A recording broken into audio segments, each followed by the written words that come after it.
La gloire de Dieu. Mais je n'ai pas vous parler de ça qu'on était avant, parce que j'ai pas envie de glorifier l'ennemi de mon âme. J'ai surtout envie de vous dire ce que Jésus a fait dans ma vie. Amen. Il y a quelques années de ça, quand j'ai construit un foyer, moi j'étais dans le monde. Et puis comme on était dans le monde, pour moi un chrétien c'était un malheureux. Pour moi un chrétien c'était qui voulait s'accrocher sur quelque chose. Et quand je me suis marié avec ma femme, j'ai bien vu qu'un chrétien, c'était pas un malheureux, parce qu'elle était chrétienne. J'ai mon beau-père qui est serviteur de Dieu, qui s'était pas fou non plus, mais j'étais aveuglé, et j'ai continué ma vie comme ça. Et puis, quelques années passées, pendant presque 10 ans que j'étais marié, j'ai un de mes frères, moi, qui avait les portes qui s'ouvraient dans le monde. C'était un boxeur, et puis on faisait ses contrats, et puis il avait tout pour être heureux sur cette terre-là. Et un jour, il s'est cassé le poignet, on n'a pas pu signer un contrat pro. Il est revenu chez nous, il était transformé, c'était plus le même. Il sortait d'une réunion, il a dit comme ça qu'il voulait plus boxer, qu'il voulait arrêter, que le Seigneur avait transformé sa vie. Et puis nous, on pensait que c'était passager, mais comme on voyait le changement, comme on voyait la nouvelle naissance qu'on ne connaissait pas du tout, on ne reconnaissait plus ce jeune garçon. Il s'est baptisé avec sa compagne.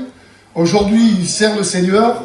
Amen. Il y a 10 ans déjà de ça. Et puis, comme un de chez soi, il fait une expérience, comme on voit qu'il y a un changement, on commençait à se poser des questions.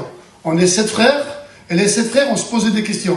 J'avais mes frères qui se convertissaient un après l'autre, mais c'était difficile pour moi. Un jour, j'ai crié à Dieu une seule fois. J'étais lié dans plein de choses dans le monde. Mais il y avait une chose qui me tenait à cœur, je m'excuse auprès des anciens, j'étais lié par la drogue. J'étais pas lié par la drogue dure, comme on dit, j'étais lié par la drogue douce, mais on peut pas mettre un niveau au péché. Maintenant, je le sais, si le Seigneur revient, j'étais perdu. Amen. Et puis, j'ai crié une seule fois à Dieu, j'ai pris Dieu à l'épreuve, parce qu'il me disait, mon frère, prends Dieu à l'épreuve, essaye, tu verras. Et j'étais tout seul assis dans un champ, et je remercie le Seigneur aussi, qui met des serviteurs de Dieu, parce qu'il y a un serviteur de Dieu qui a dû le voir de loin, qui a dû travailler son cœur. Il s'est assis à côté de moi. Il a demandé s'il pouvait prier avec moi. J'ai dit oui, je voudrais prier pour cette drogue-là. Et j'ai mis Dieu à l'épreuve. J'ai prié vraiment de tout mon cœur. Amen. Comme on dit, de prier de tout son cœur. Celui-là qui n'a pas fait la paix avec Dieu, priez de tout votre cœur. Amen. Et quand j'ai prié de tout mon cœur, j'ai tout de suite senti dans mon corps cette délivrance. Amen.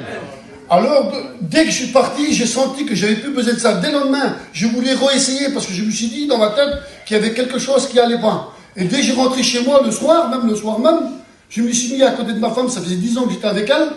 Je me suis allongé à côté d'elle, j'ai fait qu'il prie dans mon oreille. C'était la première fois de ma vie que je l'écoutais prier. Et comme je me suis levé le matin, je suis parti, je voulais essayer pour voir si j'étais réellement délivré. C'était comme si vous me mettez des coups de poignard dans mon corps. J'arrivais plus, j'ai tout jeté, qu'est-ce que j'avais? J'en voulais plus, mon corps, il n'en voulait plus. Amen. Mais il y avait une chose, que j'avais toujours cette pointe d'orgueil dans mon cœur, que je voulais pas passer par les eaux du baptême.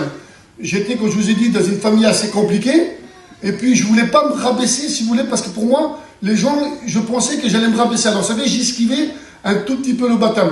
Mais on peut pas suivre Dieu à notre manière, on peut pas suivre Dieu à notre façon. Amen. La communion de notre frère, c'est très important. Mais moi, à cette époque-là, je ne savais pas.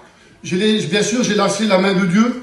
J'ai passé 10 ans de plus comme ça, mais je passais pas une seule soir. On va dire c'était même de l'hypocrisie, sans demander pardon à Dieu. Parce que je sais, si Dieu revenait, j'étais perdu. J'étais privé de sa gloire. Et j'avais peur que le Seigneur me laissait. Il y a un an de ça, il y a un peu plus d'un an, je devais rejoindre Bonbuno à Saint-Jean-de-Luz sur une belle place. Et en partant avec ma compagne, on se dit tiens, on va se mettre quelques jours, et je partais pas beaucoup avec eux. Et en roulant, Bonbuno il me dit Starkey, il n'y a pas beaucoup de prise de courant. Il m'avertissait un tout petit peu en avance parce qu'il savait que j'étais un peu compliqué. Et bon, tu te brancheras sur moi. Bon, et moi, ça ne m'a pas trop plu. Alors, vous savez, j'ai divisé un tout petit peu. Je dis Bonbuno, dès que vous partez ou dès qu'il y a des prises, vous m'appelez.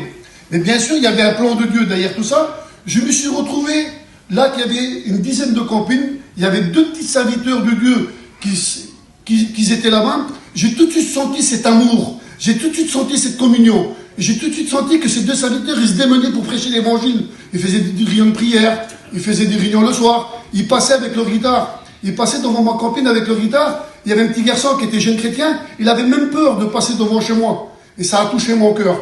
Le matin, on se réveillait avec des chants de cantiques.